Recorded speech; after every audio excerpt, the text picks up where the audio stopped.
hataw muna tayo saglit. Parang sakit na yata ng XADV to eh. Ito naman susi ko. Ayun, nawala. Boss, overtake! Overtake ka! Sige, Otag, naka-crocs ngayon, no? Pampatangkad. Ito pala si Kaperman, eh, oh. Dala niya yung motor niya. Hindi siya nag-ride. Hanggang anong oras kaya to? Anli Filipino breakfast buffet for only 299. Wait, Rani. Nangyari. Please, Rani, yung ano niya, yung coolant. Tumakas yung coolant ni Rani. Nag-init yan. Overheat yan, Overheat yan.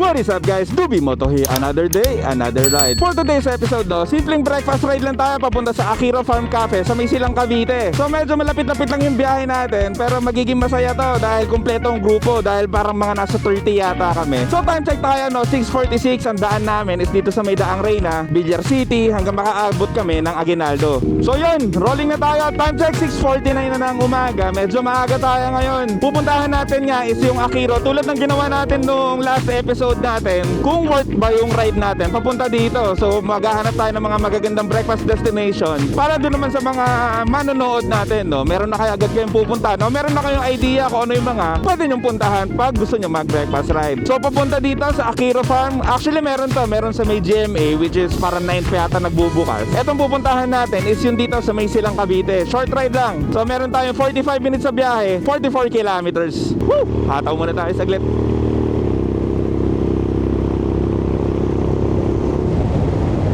Weather pala natin, no? Kanina nung papunta kami dun sa may meetup point namin, dun sa may Petron, is umaambon. Actually may bagyo pa, pero alam ko parang palabas na eh. So yun nga, ang daan namin, Daang Reyna. Tapos papasok kami dito sa may Villar. So medyo labasan namin nun is sa may bandang Aguinaldo. Tapos alam ko medyo malapit na yun eh. Yan sa bilong pala namin, no? Parang mga 20 plus yung motor, pero ang hand count namin kasama yung mga OBR is para mga 30 o 32 yata kami. Yan, sobrang dami ulit namin, no? Kahit short ride lang. Actually parang mas maraming sasama, syempre matik yan pag short ride. Yun nga, no guys, sa bawat pupuntahan natin na breakfast destination, i-rate natin pala kung paano pumunta, kung accessible ba sa motor. Syempre rider tayo, kaya more on motor yung gagawin natin na pagre-review. Tapos sunod naman yan is yung value for money ninyo. Tapos kung may view ba, ano ba, mahirap mapuntahan. Tapos kung may parkingan ba, yan ang mahalaga. Tapos kung ano yung mga available doon. So ngayon makikita natin dahil first time natin pupunta sa Akiro Farm. Boss, overtake! Overtake ka! Doon sa kabilang line, Sir. dito mo pa, Bawat pa. palabasin. Oo, yan. Ayun na ulan. Naulan na nga. Sa ride pala namin ngayon, no? Ang motto namin, rain or rain. Wala kami pakialam kahit umulan. Actually, namimiss nga namin mag-ride ng ulan eh. Kasi napakatagal na, sobrang init ng panahon. Actually, may mga dala naman kaming kapote, kaya walang problema. Pero syempre, pag nagsuot ka ng kapote, biglang titigil ang ulan. So pakiramdaman na lang kung sino una magsusuot ng kapote. Pero weather natin ngayon, medyo scattered yung yung ulap. So kung uulan man, siguro parang wisik-wisik lang. Ayan na ulan. Rain or shine. Kaya Steve, kay Kuya Rolando yan? Hindi, ito motor ni Kuya Steve, yung Z1. Nagpalit pala nga sila ng motor. Yan Kuya Steve, try mo na dyan, hataw mo. Hataw mo dyan, oh. Yan, oh, saglit. Ayan na. Okay, hataw mo. Sarap, patenga. Si Blacky nasa kanan ha. Baka biglang magloko. Sa mga bago nanonood pala dyan, no, pag narinig nyo sa mga kasama natin na Blacky, kahit anong kulay ng aso, mapuputi, cream, Blacky ang tawag. Basta aso, Blacky. Yun ang code name namin. Okay, ako poposte. Dali mo na yun sa likod. Malayo ba? Okay. Oo, layo. Sige, kaya yan. Saan kaya? Nakaliko na ha? Nakaliko na. Press. Tama yung takbo natin, 20 na lang. Malapit lang tayo. Slow down. Thank you. Hindi kami nag-slow down, huminto. Okay na, press, naka lahat, nakaliko na. Okay na lahat. Pahabol. Pag malapit na, pakisabi. Sa pupuntahan pala namin guys, no, is doon nga sa Akiro, is medyo medyo budget friendly, pero buffet siya. Ano siya, breakfast buffet. Yan, kakaliwa tayo dito papuntang Tagaytay. Diretso is 13, tapos General Trias. So pakaliwa tayo. Yan, dito na tayo sa Aguinaldo. Actually, Dasmariñas na to eh. So may hintayin kami dito sa may Calax, si Kuya Asyong na naman. Daming tindahan dito ng mga pambalbakwa, you know. Mga balat ng baka, panalo. Actually dito, etong Maydis Bulaluan, nakabili na ako dito. Mga ano yan, balat. Yung mga pang ano, Gotong Batangas pala, yun. Bagay na bagay sa panahon natin ngayon. Mukhang wala pa si Kuya Asyong ah. Wala si Kuya Asyong. Napatigil dahil lumabas yung sakiles natin dito. Ito naman susi ko. Ayun, nawala. Parang sakit na yata ng XADB to eh. Di ko alam kung anong meron. Pero dati nung nasa NLEX kami, medyo mahaba yung biyahe nun. Tapos naka-indicator lang siya na, yun nga, wala daw yung susi. Pero tumatakbo naman. Ang nakakatakot lang, baka biglang mag-cut off, no? Kasi iniisip niya walang susi. So hindi natin alam kung bakit ganyan. Pero ang dami ko na nababasa na ganun nga daw ang XADB. Lalo na sa mga lumang model. So ngayon, nag-iintay pala kami kay Kuya Asyong. Tinitignan namin kung nasa na. Pero parang pabagsak na yung ulan. Doon sa likod, medyo madilim-dilim na. Uy, Rani. Oh, nangyari. Hindi, si Rani yung ano niya, yung tawag ito, kulan. Rani. Tumagas? Kulan. Tumagas yung kulan ni Rani. Ah, nag-init yan. Patay muna. Patay na muna. Overheat yan, overheat. Eh baka puno lang. Baka puno lang. Tumagas yung ano, kasama natin, palagin mo muna. Hindi kasi pag matagal na nakabukas, go-overheat, itatapon yung ano niya. Baka nag-overheat na siya. Nag-overheat yan, nag-overflow siya, Oo, overflow talaga yan. Nag-overheat siya. Pero doon sa may, sa may level nung tama lang. Oo, Yung sobra yung sigurado, hindi naman Baka sobra sumo, Kaya baka. Yung MT10. yung sa tawag ito, yung sa reservoir niya, Oo. nasa level lang. Oo, wala yan. Okay lang. Pero hindi siya lumagpas doon sa pool. Pero ang dami, no? Wala yan. Ano? Itiin natin 12 minutes na wala yung mapa ko. Feeling ko nasira na naman yung cellphone ko na nakakabit dito pang CarPlay. Sira na naman yung cellphone ko. Yan, rolling na ulit kami, no? Medyo palamig na yung hangin. Pero paakyat rin kasi kami papuntang Tagaytay. Pero hanggang silang lang pala kami. Medyo malapit-lapit na eh. So pag umulan sana, nandun na kami. Para hindi na muna mabasa yung mga jacket. Malamig na hangin. Sige ako, naka-crocs kayo, no? Pampatangkad. Huli.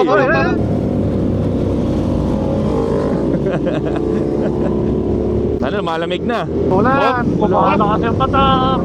Oo, nabutan ng stoplight. Okay. Bilis pala nun magpula. Oh shit. Ayan ang ulan. Ayan na. Ulan lang yan. Rider tayo. Rider shine. Even na yan, uulan. Huwag na kayong hindi na bago yan. Okay lang yan, medyo malapit-lapit naman na yata kami. 88, 4 minutes. Ayun, 4 minutes. Lapit na. Ganun, kanina, Sira. Parang sira eh. Ay, hindi, biblink lang siya. Huwag ka naman pag sa traffic. Oh, nagpula na naman. Ang gulo, no? Hindi. Oo, sira yung stoplight. Ayun na, si LTO tags ang una na eh. Eh, nag-red na naman, sira nga. Yan yung ulan, medyo ano lang, no? Nanggugulo lang. Uulan tas hindi, uulan. Kasi nga medyo scattered nga o kalat-kalat yung ulap. So wala na nga tayo magagawa dyan dahil tag-ulan na talaga. Tsaka may bagyo pala. Yan, simula Las Piñas, bumiyahe na kami ng mga 37 kilometers. Pwede na rin. Short ride lang. Ito mga mahirap, no? Pag mga nagbabike tas na ulan. Yan, no? Lalakas. 1 minute, ETA. Haba ng pila na Yun amin, na. no? Grabe. Sa maapat ng kaliwa pa lang. Parang may mga nakasabay tayo, may nakakapote yan, nakasalubong. Parang umuulan na yata dun sa Tagaytay. O ang tanong dyan, palayo ba yung ulan o papalapit dito? Eh no, basa na rin yung kalsada eh. Parang kakadaan lang. Yan, dito na pala kami. Ito pala eh, Akiro Farm. So titingnan natin kaagad, syempre parkingan natin. So titingnan natin kung kaya man niya mag-accommodate ng mga 30 plus riders. Ito pala si Kaperman eh, dala niya yung motor niya, hindi siya nag-ride. So sa unang silip natin, no, medyo maluwag naman pero puno lang ng tao. So mahirap siguro dito is yung pagparkingan kasi baka malambutan lupa. Doon na lang kami, susunod kami. Teka na, naulan na. Paalis na po kayo? Kakadating lang. Sige ba? Doon na ako sa umalis. Alright. Safe. Yun, safe. Okay na to. Sakto, may umalis. So yun guys, andito na tayo sa may Akiro Farm Cafe. Yan. So sa parkingan nila, meron naman. Okay naman. Yun nga lang. Pag maraming tao, baka hindi na kumasya sa mga motor dahil medyo malaki yung kinakain na space sa mga kotse. Pero yan, safe. So ito yung entrance ng Akiro Farm, no? So yun, tingnan natin kung ano meron dito. So ang dito, is buffet. So tingnan natin. Kain muna tayo. Yan, Akiro Farm. Saan start ng pila? Dito, doon ba? Uy, doon eh. Mali. Dito pila. Kapon po ba mula dito? Opo, maghapon. Maghapon. Pero kanina po, may araw na. Kahit dun sa amin eh, pawala-wala rin eh. Sumilong daw siya. Ay sabi ko, para ano, tagal namin nagantay eh. Walang kanin yan, kuya. Counterflow kami. Counterflow. Konti lang. Uy, bumabawi ka na. Kailangan bumawi, Brad. Nasawa ka na sa ano ba yun? Sa muna sa saging. Saging pala, saging. Uy, ba't kayo kuma-counterflow? Ba't pa-counterflow yan? Nasanay ka sa kanina. May camera. End-cap yan. No rice, no rice. No rice. Hanggang anong oras kaya to? Parang 11? O hanggat merong pagkain, no?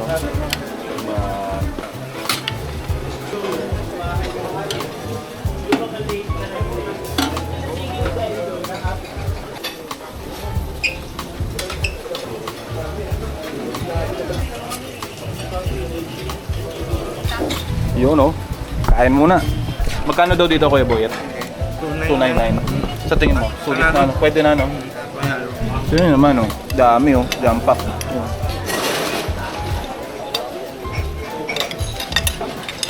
Guys, invite ko kayo dito sa Akiro Farm Cafe. Only Filipino breakfast buffet for only $299 from Friday, Saturday, and Sunday, 6 a.m. to 11 a.m. And then, available din yung aming a la carte, Filipino cuisine saka Japanese cuisine. Ano po pa malang pangalan niya, sir?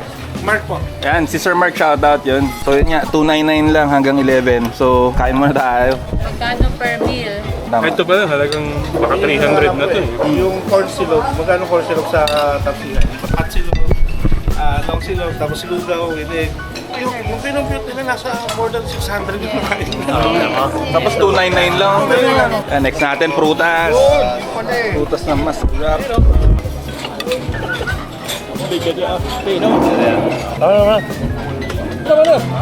Pwede po, sarap pakuha na ito eh.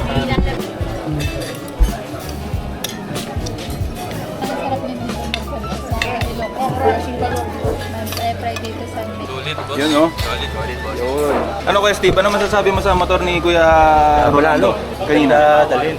G1, no? Pangarap yun eh. Na ano ka lang? Nahinaan ka lang ng konti? Sa tunog. Sa tunog lang. Tsaka hindi ko mahataw Hindi, maganda kasi yung tunog ng sayo. Ang kakampi mo lang ABS. Yun na yun. Ano bang balak mo i-upgrade? Ayabuso po. Yung aeroplano ka na lang. Mas mabait. Mas mabait mag-drive kasi. Okay. Diba? Mabait ako mag-drive. Ayan, first time niya. Lobo. Diba nakalobo na si Kuya Jun, no? Finally, nakuha ko na. Yun, official na. Ayos naman. Sulit, no? Tsaka parang hindi rin siya tinipid eh, no? Masarap din talaga siya. Lutong bahay. Oo. Idol, kamusta ang pagkain? Gusto na, Sulit, natapon. sulit, no? 299, panalo. Ano ba nangyari? Ulan eh. Anong gagawin ko? Pati din naman kami, naulan na na. Yun naman pala eh. Pero dito na. Yun lang. Pag nanira ako sa basang kalak sa uwi. Mga bossing, kamusta yung pagkain natin sa Akiro? Very good. Suabe. Magkano, Sek? Magkano? 299. Sulit, diba? Sulit. Pero muna. Ikaw, anong balita mo sasabi mo sa Akiro? Panoorin nyo na lang yung mga sinabi ko kanina. Ang dami ko na nasabi. Teka, barato pa karburador eh. De, sulit siya, sulit, no? 299. Yes, sulit sir. Sa lahat na nakainan natin breakfast, unlimited. Parang ito pa ang pinaka-okay. The best to. The best. So yun nga guys, kung pupunta kayo dito sa may Akiro Farm, so pagdating nila sa parking, okay naman, maayos siya. Tapos pagpasok pa lang ninyo, meron kayong mga space dito na mga mapupuntahan, which is ito, may mga kubo sila na pwede nyong pagstayan, pwede kayo sa loob. Tapos pwede rin kayo dito sa labas. So tama bossing, hanggang 11, no? Hanggang 11 po. Ang cut-off po natin is 10:30. Okay. So, pero po, pagtas ng 10:30, na-accept pa rin naman po kami. Pero po yung last na, Last order na. Kung ano na lang po yung nasa buffet namin. Ayun na lang po yun. So parang labas po ng pagkain, pinakahuli is 10:30. 10:30, yes Okay, po. okay. Ang maganda dito, Hi, ma'am. marami kayong spot na pwede kayong pagstayan. Ayan, meron dito. Pwede nga doon sa loob. Pwede dito, lalo na siguro pag hindi naulan. Pero kahit umulan na yun, safe na safe. Hindi kayo mababasa dito. Tapos madali lang siya. Dito nga yan sa May Silan, tapos along Aguinaldo Highway. So yun, sa parkingan walang problema. Sa pagkain din, sulit na sulit. Hanggang dito, no, meron pa silang parang A-houses to ng mga kubo eh. So yun nga, Anli, pati kape. Ayun, si Kuya Rolando, nagkakape na oh. Kaya sulit no, sulit. Sulit. Sa halagang 299. Kaya na kayo rito. Sulit na. Sulit na sulit. So bale no guys, time check tayo. Nung oras na ba? 9:23 na, medyo magigirap na kami. Tapos may tutuluyan pa kami, which is kila Kuya Otit. So doon na kami magpapalipas ng ulan. Medyo umulan na rin kaya nakakapote na rin kami. So yun nga no guys, dito sa Akiros Farm is solid. Sobrang solid dito dahil napakamura lang ng buffet nila dito, which is 299 lang para sa lahat ng mga nakita nyong pagkain kanina. Yun nga, pagdating sa parkingan, meron naman medyo pag dumami lang talaga, o siguro na late lang kayo ng dating. Yun nga, pag marami ng kotse is mahirap magparada. Yan, palabas na tayo ngayon dito sa may Akiro. Yun nga lang, medyo at least graba pala. Hindi siya maputik. Yan, marami pala sa amin ng mga hindi na gano kapote Basa akong basa. Haba namin dami. Skyboard kompleto. So nakatit. Bakit di ka nagkapote? Nakakapote ako, pantaas lang. Ito pala ang rider nav natin is hindi pa natin nagagawa ng review. Wala kasi akong oras lagi kami may ride. Syempre pag i-review natin tong rider nav, dapat yung focus tayo sa kanya. Kasi kahit pa paano medyo marami-rami din siyang features. Pero yun nga, gagawa tayo ng panibagong video o separate na video para sa rider nav lang natin. Etong AOC pati rider nav natin is sponsored, so shout out, brought to you by AOC and rider nav. Etong AOC natin, AOC is C6 Pro. Tapos eto namang rider nav natin is R7X. So ayun nga, ang R7X natin is siya, universal. So pwede siya sa kahit anong bike basta meron ka lang mount na mapapagkabitan. Pwede na yan. Kasi yung rider nav talaga is pa mga GS lang. Yung may mga cradle na nilalagyan. Ito is parang may kasama siya na cradle dito. Tapos yun nga, i-mount nyo na lang dyan. Ang gamit ko dito sa rider nav natin, pero hindi naka-activate ngayon, is CarPlay. Tapos dito naman sa AOC natin, ito. Ang maganda din sa AOC kasi may may remote Etong rider nav wala. So ang gamit nito AOC natin, pang camera lang natin. Kung nakikita nyo, yung mga si susin Otag talaga yung pag daldalo. Tapos hindi na rin pala ako guys nag-gloves. Kasi nga mababasa yung gloves. Alam niyo naman pag nabasa yung gloves, babaho na naman. Pero may nakita akong technique kay Pres kung nakikita ninyo minsan kung napansin nyo, nagsusuot siya nung parang plastic na para siguro mas madali isuot. Tapos pag ganito umuulan is hindi hahalo yung pawis mismo pati yung ulan, which is ang baho nun So yun, rolling na kami. Tatahan kami kina Otit sa Yap, kila Otits. Yan, daan muna kami kila Otits dahil nga medyo maaga pa. Time check tayo, 9:31 pa lang ng umaga. So dun sa mga ayaw pang umuwi so diretso muna kami kila Otits. At nagluto si Otis ang barbakwa. Sarap. Nung pumunta din kami dito kala Kuya Otis, napakadaming pagkain So tara. Takbong pogi lang tayo Tatlong pogi. paano kasi hindi naman pogi yan. Anong gagawin mo? Di takbong pangit. Yan, pag hindi naka-on yung CarPlay natin dito sa rider nav natin, ang nakikita natin dito, yun nga, may speedometer. Tapos may TPMS dito, which is wala tayo ng gadget ng TPMS Hindi tayo napadalahan Ito daw muna i-review natin. Tapos may battery dito, yung voltage ng motor nyo, may elevation, tapos may built-in na GPS na siya. Ito pala si Kapo, dala-dala yung motor. Para masabi na nag-ride din. Dinala yung motor, hindi lang nagkotse. So yan na, bumabiyaya pa rin kami. Hindi ko na alam kung nasan kami. Tamang sumusunod lang ako. Tapos mamaya siguro sakto dating namin lunch. Tapos kung napapansinin nyo medyo makulimlim. Yung tama-tama nagkapote na rin tayo dahil ayokong mabasa ngayon. Actually guys, masarap naman talaga mag-ride pa ganun naulan. Syempre bilang rider kasama yan, di ba? Tulad ngayon parang ngayon lang kami ulit nag-ride ng naulan Dati parang ambon lang. Pero ngayon talagang ulan dahil may bagyo nga na nandito pa sa atin. Bale guys, pag-usapan na natin. Yun nga, ang pinuntahan natin yung Akiros Farm nga, which is para sa akin feeling ko sa mga nanonood dyan comment down below kung sulit ba talaga yung 299 sa nakita nyo nakahain na pagkain kanina. Tapos only yun kasi buffet nga So comment down below at puntahan nyo rin. Kahit wag na kayo mag-comment, kahit puntahan nyo na lang para matry nyo na 299 lang. Hindi lang naman siya pang riders. Para nakita ko doon kahit kotse, napakadaming pumupunta doon. So yun nga, sa parking okay. Tapos doon naman sa pagkain nila, sobrang okay din. Tapos pangatlo naman, yung value for money nyo, okay na okay lalo dahil 299 lang. So siguro guys hindi ko na rin ulit kayo isasama kung saan man kami pupunta, baka kung ano pa makita ninyo. Hindi, joke lang. So yun nga, hanggang dito na lang tayo sa mga bagong padpad dyan sa channel natin. Huwag mo na kalimutan mag-like, tapos mag-comment ka na rin kung nakapunta ka na o anong thought mo dito sa Akiros Farm na pinuntahan niya natin. At syempre, huwag mo na kalimutan mag-subscribe para updated ka sa lahat ng mga biyahe natin, lalong-lalo na sa mga breakfast destinations natin. At yun nga ulitin ko muna bago ko pala makalimutan, sa darating na August, baka matuloy pa kami doon sa endurance na 1,000 km southwest. So bantayan yan, sobrang magiging maganda yan dahil first time team natin sasali sa endurance. So sa mga boss Ironman, hindi tayo nakasali dyan. Siguro dito, try natin kung sakali magiging first and last natin na endurance yan. So yun nga, huwag nyo nakalimutan mag-subscribe din para naman updated kayo sa lahat ng mangyayari. At kung matutuloy ba tayo, malalaman ninyo. So yun lang, no? Sa mga lahat ng kasama natin nakaride, ingat kayo pa uwi. Lagi natin sinasabi yan. Medyo maulan pa naman. Kita kits, Dubi Moto out. Let's go!